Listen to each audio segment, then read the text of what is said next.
নেত্রী বেশি কিছু বলার নাই। ছাত্রলীগ ইয়াতিমদের ছাত্র সংগঠন, মাননীয় নেত্রী ছাত্রলীগ পলিটিক্যালি ইয়াতিম। মাননীয় নেত্রী ছাত্রলীগের সারা বছর কেউ কোনো খোঁজ রাখে না। মাননীয় নেত্রী আপনি ছাড়া কেউ কোনো খোঁজ রাখে না। তখন নেতৃত্বের প্রতিযোগিতা শুরু হয়, তখন সবাই বিতর্কিত ভূমিকায় অবতীর্ণ হয়ে ছাত্রলীগের নেতৃত্ব প্রতিযোগিতা সম্পন্ন হওয়ার পর আবার তারা দুধের মাছির মতো লেজ গুটিয়ে পালিয়ে যাবে। মাননীয় নেত্রী গত সম্মেলনে বাংলাদেশ আওয়ামী লীগের সাধারণ সম্পাদক বক্তব্য রেখেছিলেন। তার বক্তব্য আমার স্পষ্ট মনে আছে। আমি সেই সময় সহ সম্পাদক ছিলাম, আর আজ সাধারণ সম্পাদক।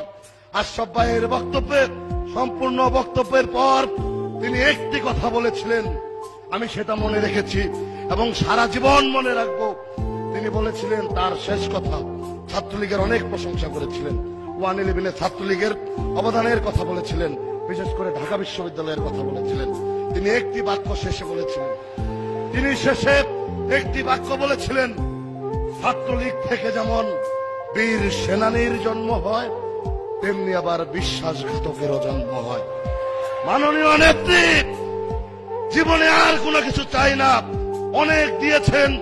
আপনার ছাত্রলীগের নেতাকর্মীরা দুহাত ঢেলে প্রাণ থেকে উজাড় করে আমাদেরকে ভালোবেসেছে।